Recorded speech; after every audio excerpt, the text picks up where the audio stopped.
这次邦尼要一次带来 iPhone 11以及 iPhone 11 Pro 双机短评测，究竟有什么不同？到底哪一支更适合你？我们一起来看看吧。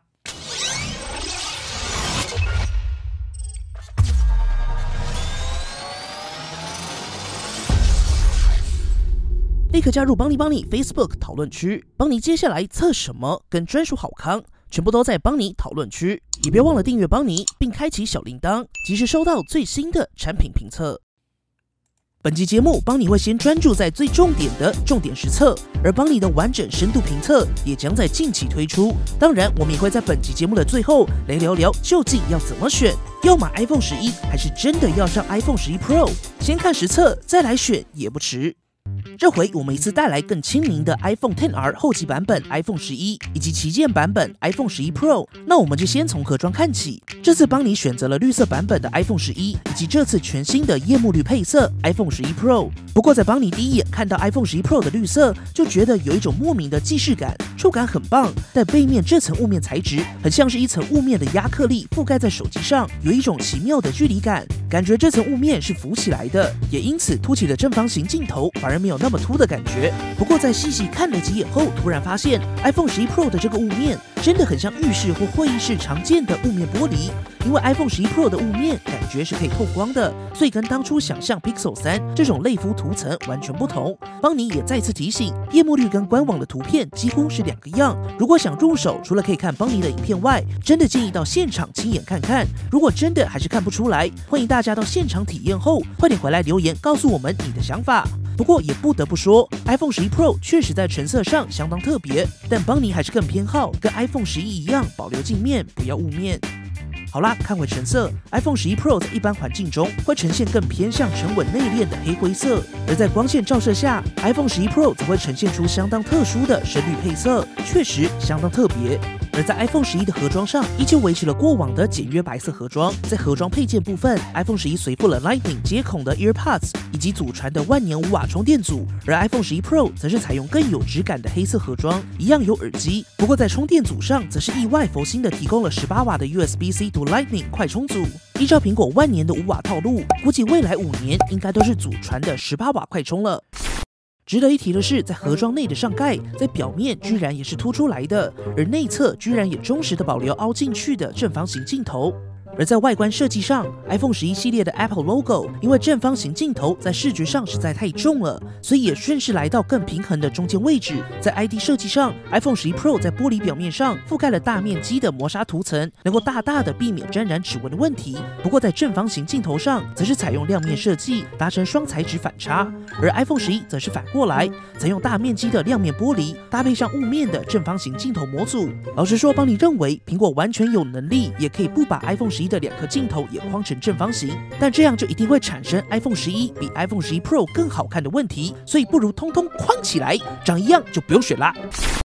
不过在拿到实机后才发现，不协调的或许不是3镜头模组，反而3镜头还算可以接受，但这颗闪光灯在实机上就有些突兀。说到镜头，应该是这一次大家最期待的部分了。iPhone 11 Pro 搭载3镜头模组，分别是左上角第一颗 f1.8 1200万画素，拥有 OIS 光学防手震的主镜头；右边第二颗 f2.4 1200万120度超广角镜头，以及左下角第3颗 f2.0 1200万画素2倍光学变焦望远镜头，一样有 OIS。而少一颗镜头的 iPhone 11，究竟是少了哪一颗呢？噔噔噔噔噔，就是这颗。iPhone 11就是少了一颗望远镜头，其他2颗都是一模一样。不过在拍照结果上究竟有没有差异，请等邦尼的深度评测。简单来说，邦尼还是认为选择保留广角镜头是相当正确的做法。毕竟在过去几年 Android 旗舰机种上的广角镜头已经证明，超广角真的能让拍照有更多的构图跟取景可能。以邦尼的日常使用来说，超广角的使用率也是大大的超越望远镜头。而在拍照上 ，iPhone 11系列受益于 A13 Bionic 强大效能核算法，所有镜头都是同时运作，并且及时将3颗镜头的曝光和色彩调整一致，让你在切换时不会有段落感，相当滑顺自然。在变换时，就像是同一颗镜头在转换，没有任何换镜头的感觉。而在录影上的效果呢，邦尼也会在后续推出的深度评测中带大家仔细聊聊。值得一提的是，当你在使用主镜头时，看到以往上下是黑边的这2条，现在都被画面填满了。不过你会发现，当你拍照后，还是只有中间取景框的这一块。简单来说，旁边这2块是透过超广角镜头拼接而成。你可以及时预览，如果使用更广的超广角镜头，拍起来长得如何，不用切换到广角镜头才看得到。这点在拍照时也能帮助你更方便构图。透过简单的测试，当我们挡住超广角镜头时，旁边的填补就会不见。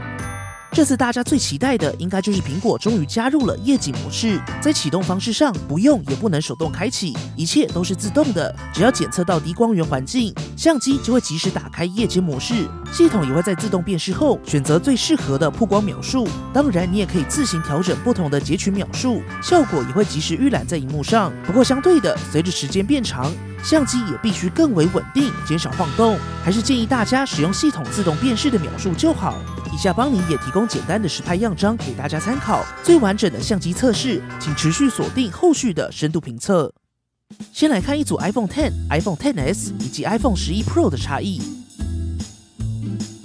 接着再来一组低光源下的 iPhone 11、iPhone 11 Pro、iPhone XS Max 和 Pixel 3的差异。最后来看一组大背光下的样张。更多相机测试对比及解说，请持续锁定后续的深度评测。而在自拍镜头上，直着拿会是一般的自拍，不过如果横着拿，就会自动切换为广角自拍。最后，我们来看影音娱乐，在荧幕表现上，就是 iPhone 11跟11 Pro 差异最大的地方。iPhone 11 Pro 依旧是采用顶级的 OLED 显示器 ，Apple 这次还是对自己的荧幕非常有信心，忍不住重新定义了一下，称为 Super Retina XDR。解析度来到2436×1125，大约是 Full HD， 在像素密度上达到458 ppi， 对比度从上一代 iPhone XS 的100万比1提升到了200万比1。而 iPhone 11则是采用 LCD 显示器，苹果称为 Liquid Retina HD， 解析度为1792×828，也就大约是720p， 像素密度是326 ppi。那两者最大的差别在哪里呢？简单来说 ，iPhone 11 Pro 拥有更好的画面精细度之外，11 Pro 使用的 OLED 面板可以个别控制像素点字体发光，所以在呈现黑色的时候可以达到真正的黑。而 iPhone 11所采用的 LCD 面板是采用背光板发光，所以即使画面显示黑色，也一样要点亮整片荧幕。我们放在全黑的环境下就非常明显 ，iPhone 11 Pro 达到极致的黑，而 iPhone 11在黑色的部分还是会有偏蓝亮光的感觉。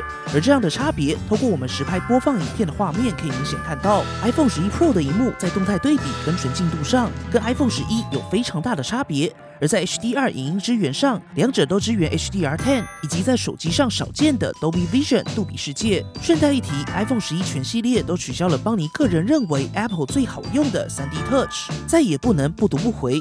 音效体验上，两者也都跟上了 Dolby Atmos 杜比全景声的支援，采用双喇叭。我们也来实际听一段 iPhone 11跟11 Pro 的差异吧。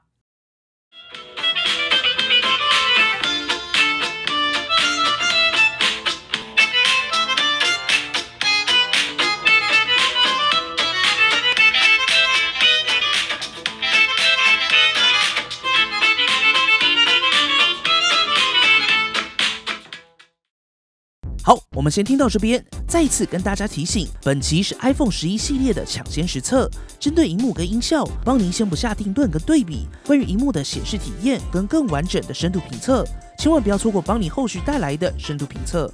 说到这里，有些人肯定已经等不及要入手了，所以邦尼最后也再次说说这次的选购建议。iPhone 11 Pro 是最适合单手操作的大小，最好的萤幕，拥有所有最旗舰的功能，适合在意手感或是预算有限却想要最顶级体验的使用者。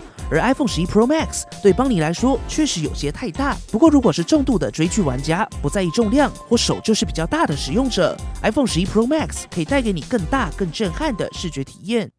最后是价钱最为亲民的 iPhone 11，甚至比上一代 iPhone XR 便宜了2000块左右，可说是今年苹果 CP 值最高、最有诚意的 iPhone。不过因为 LCD 面板的限制， iPhone 11在萤幕边框上粗了一些，机身厚了一些，不过 6.1 寸的大小其实还算是在可以单手握持范围。性能上跟11 Pro 一样，采用 A13 Bionic， 相机上虽然少了一颗长焦镜头，但保留了广角镜头，在功能上跟 iPhone 11 Pro 几乎一致。最大的差异还是落在萤幕的显示效果，除了大不及 iPhone 11 Pro 外，跟现阶段的其他旗舰机种都还是有很大的差异。